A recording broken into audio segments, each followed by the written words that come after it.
বারওয়ান ইউনিভার্সিটির BA fourth সেমিস্টারের MIL L22 এর সাজেশানটা আগে আমি দিয়েছিলাম পার্ট ওয়ানের, যেখানে 40টা না 42টা কোশ্চেন ছিল।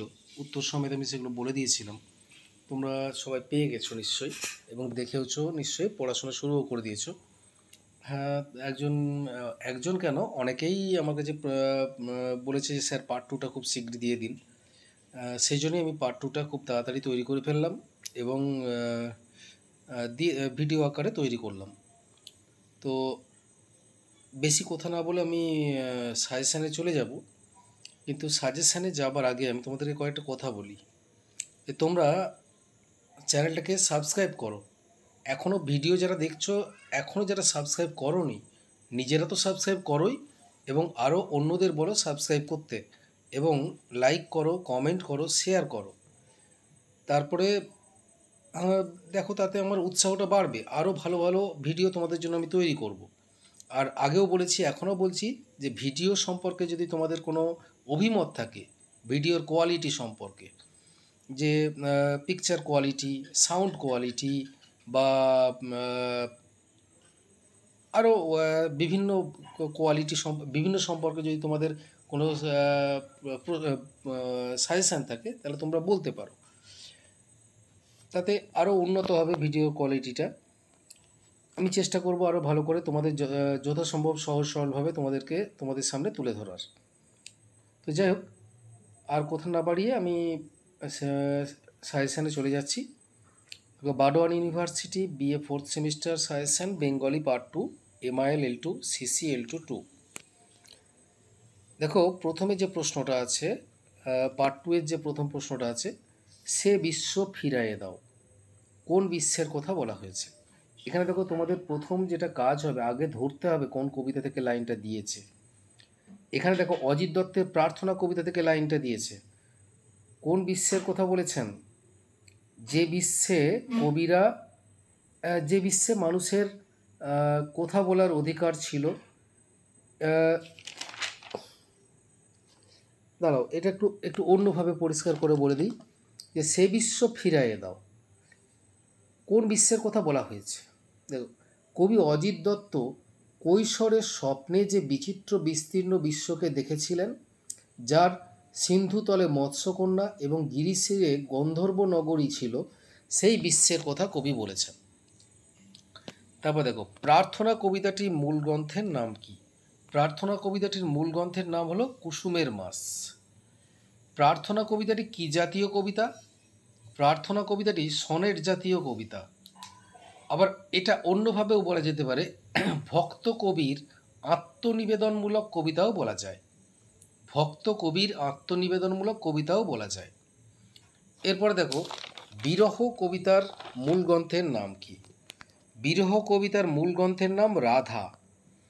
তবে এটা আরেকটাও থাকতে পারে, এটা হচ্ছে লিপি গ্রন্থেও এটা ছিল, কিন্তু সেই লিপি গ্রন্থটা গ্রন্থাকারে প্রকাশিত হয়নি। তাই অপশনে যদি রাধা থাকে তাহলে রাধাই লিখতে হবে, আর যদি লিপি থাকে তাহলে লিপি লিখতে হবে।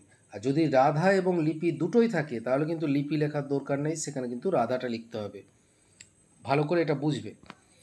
আচ্ছা, তারপরে এই শুধু ভেদ, কার সাথে কিসের ভেদ? বিরহের সাথে মৃত্যুর ভেদ। এখানে দেখো, একটা জিনিস বলি, মৃত্যু এবং বিরহের মধ্যে ভেদটা কি? না, মৃত্যু মুহূর্তজীবী, বিরহ হচ্ছে অমর। এটা কিন্তু একসঙ্গে দুটো প্রশ্ন হয়ে গেল। ভেদটা কি? মৃত্যু মুহূর্তজীবী, বিরহ অমর। কবিরা রচিছে বসি, কি রচিছে? কবিরা কি রচিছে? কবিরা রচিছে বিরহ এবং মৃত্যুর বেদ। বিরহকে কার সাথে তুলনা করা হয়েছে? বিরহকে মৃত্যুর সাথে তুলনা করা হয়েছে। নিরাশার শ্বাস লেগে চিরকম্পমান কি? নিরাশার শ্বাস লেগে চিরকম্পমান হচ্ছে বিরহের দীপশিখা। তারপরে, গঞ্জের স্টিমারে আলো কোথায় পড়েছে? ঘোলা জলে। গঞ্জের স্টিমারের আলো কোথায় পড়েছে? না, ঘোলা জলে। ধান ক্ষেত ভাসিয়ে জল কোথায় গড়ায়? নদীতে স্টিমারের তলায়। কে শাঁখে ফুঁক দিয়েছে? বিন্দার বউ। আমরা মনকে কোথায় বেঁধে রাখবো না? তুলসী তলায়। আমাদের বিদ্রোহ কিসের বিরুদ্ধে? মৃত্যুর বিভীষিকার বিরুদ্ধে। পুরাণ মাঝি হাঁক দিয়েছে। পুরাণ মাঝি কোথায় হাঁক দিয়েছে? বাঁকের মুখে। পাড়া কিভাবে ঘুমিয়ে আছে? দুয়ার এঁটে। আচ্ছা, রাতের কড়া নাড়া শব্দটি কতবার আছে? আচ্ছা, সেই অবনী বাড়ি আছো কবিতায় সহসা শুনি রাতের কড়া নাড়া, এটা সম্ভবত দুবার আছে বোধহয়। এটা একটু তোমরা এই কবিতাটা দেখলেই বুঝতে পারবে। আমার দেখা হয়নি, আমি ভিডিওটা শুরু করে দিলাম, আমার ঠিক মনেও পড়ছে না। এটা সম্ভবত দুবার আছে। তো তবু তোমরা একটু নিজেরা ইয়ে করে নেবে কড়া নাড়া বিষয়টা। তারপরে দেখো, বৃষ্টি পড়ে। বৃষ্টি কখন পড়ে? এখানে বৃষ্টি পড়ে 12 মাস। বৃষ্টি পড়ে 12 মাস।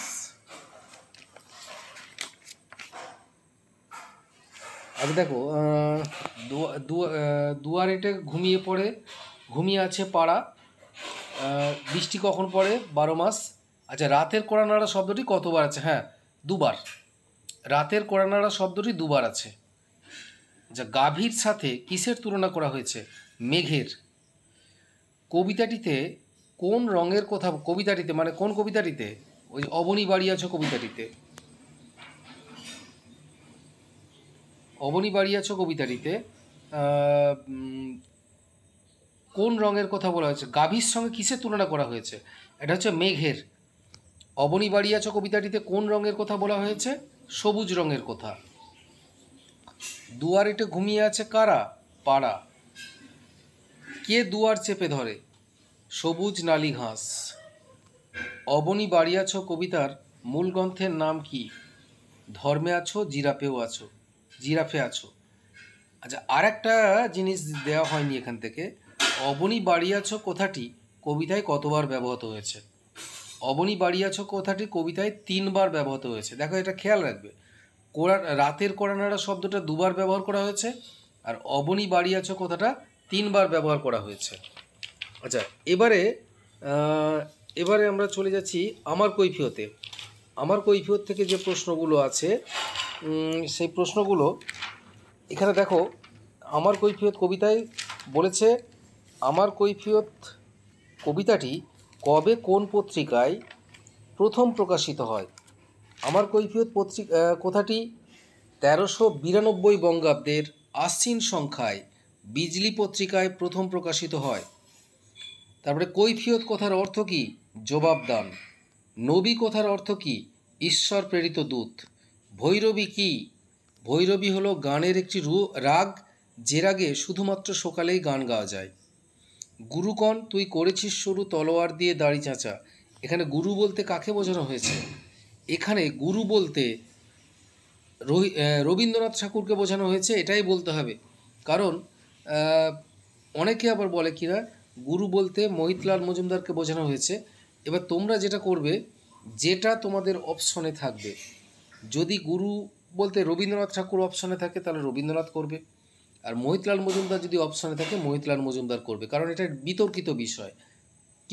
কেউ বলে যে গুরু মানে রবীন্দ্রনাথ ঠাকুর, আবার কেউ বলে গুরু মানে মহিতলাল মজুমদার। এখন এবারে যদি মহিতলাল মজুমদার এবং রবীন্দ্রনাথ দুটোই থাকে তাহলে তোমরা রবীন্দ্রনাথ করবে। আচ্ছা, তারপরে শনিবারী চিঠি কি?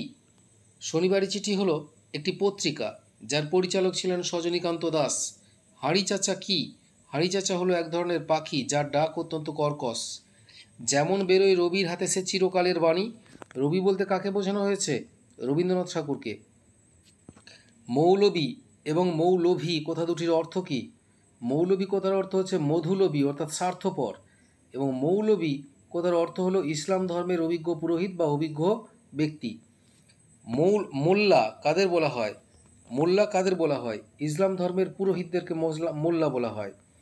প্রতি শনিবারে চিঠিতে প্রেয়সী গালি দেন। প্রেয়সী কাকে বলা হয়েছে? প্রেয়সী বলতে শনিবারী চিঠি পত্রিকার পরিচালক সজনীকান্ত দাসকে বোঝানো হয়েছে। শনিবারী চিঠি পত্রিকার পরিচালক সজনীকান্ত দাসকে বলা হয়েছে। দেখো, এই হলো প্রশ্ন।